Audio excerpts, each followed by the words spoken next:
Assalamualaikum warahmatullahi wabarakatuh. Bismillahirrahmanirrahim. Sahabat Rasulullah ini termasuk sekelompok 8 orang yang mula-mula masuk Islam. Ia juga tergolong 10 sahabat yang diberi kabar gembira oleh Rasulullah SAW masuk surga, dan termasuk 6 orang sahabat yang bermusyawarah dalam pemilihan khalifah setelah Umar bin Al-Khattab. Dukungkanlah dakwah kami ini dengan cara like, komen, dan berlangganan, serta bagikanlah dakwah kami ini. Semoga Allah membalaskan kebaikan anda. Di samping itu, ia adalah seorang mufti yang dipercayai Rasulullah SAW berfatwa di Madinah selama beliau masih hidup. Pada masa jahiliyah, ia dikenal dengan nama Abdul Am. Setelah masuk Islam, Rasulullah memanggilnya Abdurrahman bin Auf. Ia memeluk Islam sebelum Rasulullah menjadikan rumah Al-Arqam sebagai pusat dakwah. Ia mendapatkan hidayah dari Allah 2 hari setelah Abu Bakar As-Siddiq memeluk Islam. Seperti kaum muslimin yang pertama-tama masuk Islam lainnya, Abdurrahman bin Auf tidak luput dari penyiksaan dan tekanan dari kaum kafir Quraisy. Namun ia tetap sabar dan tabah. Abdurrahman turut hijrah ke Habasyah bersama kawan-kawan seiman untuk menyelamatkan diri dan agamanya dari tekanan kaum Quraisy.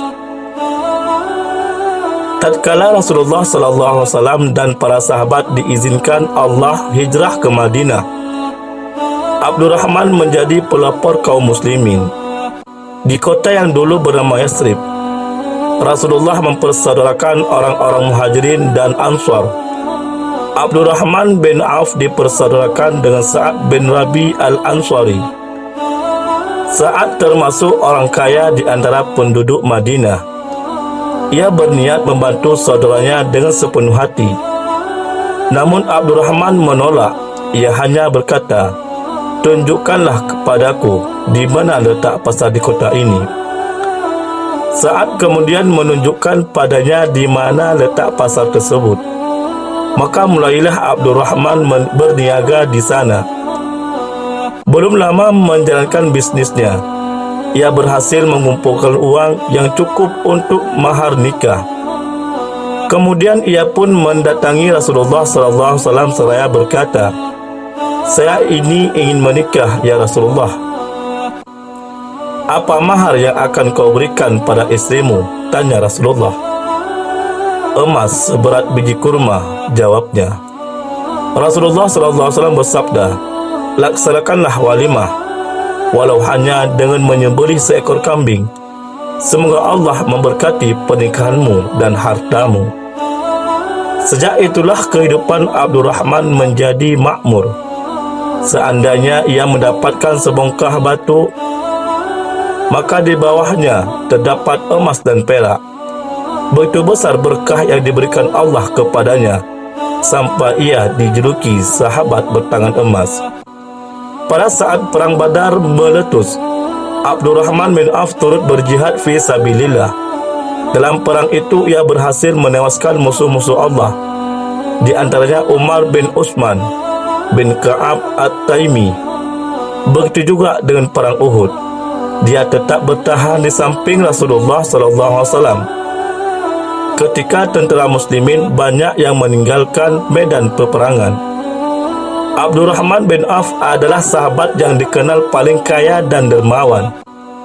Ia tak segan-segan mengeluarkan hartanya untuk jihad di jalan Allah. Pada waktu perang Tabuk, Rasulullah memerintahkan kaum muslimin untuk mengorbankan harta benda mereka. Dengan patuh, Abdurrahman bin Auf memenuhi seruan Nabi SAW. Dengan patuh, Abdurrahman bin Auf memenuhi seruan Nabi SAW. Ia memelopori dengan menyerahkan 200 uqiyah emas. Mengetahui hal tersebut, Umar bin Al-Khattab berbisik kepada Rasulullah, "Sepertinya Abdurrahman berdosa karena tidak meninggalkan uang belanja sedikit pun untuk keluarganya." Rasulullah bertanya kepada Abdurrahman, "Apakah kau meninggalkan uang belanja untuk istrimu?" "Ya," jawabnya. "Mereka kutinggalkan lebih banyak dan lebih baik daripada yang kusumbangkan." "Berapa?" tanya Rasulullah SAW. "Sebanyak rezeki, kebaikan dan pahala yang dijanjikan Allah." Pasukan muslimin berangkat ke Tabuk. Dalam kesempatan ini Allah memuliakan Abdurrahman dengan kemuliaan yang belum pernah diperoleh siapapun. Ketika waktu salat tiba, Rasulullah terlambat datang. Maka Abdurrahman bin Auf yang menjadi imam salat berjamaah. Setelah hampir selesai rakaat pertama, Rasulullah pun tiba, lalu salat di belakangnya dan mengikuti sebagai makmum.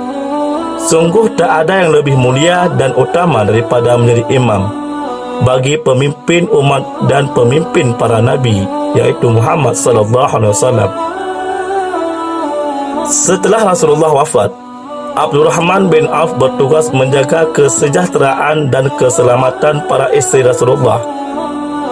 Dia bertanggungjawab memenuhi segala kebutuhan mereka dan mengadakan pengawalan bagi ibu-ibu yang mulia bila mereka berpergian. Suatu ketika, Abdurrahman bin Auf membeli sebidang tanah dan membagi-bagikannya kepada Bani Zuhrah dan kepada Ummahatul Mukminin. Ketika jatah Aisyah radhiyallahu anha disampaikan kepadanya, ia bertanya, "Siapa yang menghadiahkan tanah itu buatku?" "Abdurrahman bin Auf," jawab si petugas. Aisyah berkata, "Rasulullah pernah bersabda, tidak ada orang yang kasihan kepada kalian sepeninggalku, kecuali orang-orang yang sabar." Begitulah doa Rasulullah bagi Abdurrahman bin Auf terkabulkan. Allah senantiasa melimpahkan berkahnya, sehingga ia menjadi orang terkaya di antara para sahabat. Bisnisnya terus berkembang dan maju. Semakin banyak keuntungan yang ia peroleh, semakin besar pula kedermawaannya. Hartanya dinafkahkan di jalan Allah, baik secara sembunyi-sembunyi maupun terang-terangan. Walau termasuk konglomerat terbesar pada masanya, namun itu tidak mempengaruhi jiwanya yang dipenuhi iman dan takwa. Berbahagialah Abdurrahman bin Auf dengan limpahan karunia dan kebahagiaan yang diberikan Allah kepadanya. Ketika meninggal dunia, jenazahnya diiringi oleh para sahabat mulia seperti Sa'ad bin Abi Waqqas dan yang lainnya. Dalam kata sambutannya, Khalifah Ali bin Abi Thalib berkata, "Engkau telah mendapatkan kasih sayang Allah dan engkau berhasil menundukkan kepalsuan dunia. Semoga Allah merahmatimu. Wallahu a'lam bishawab. Wassalamualaikum warahmatullahi wabarakatuh."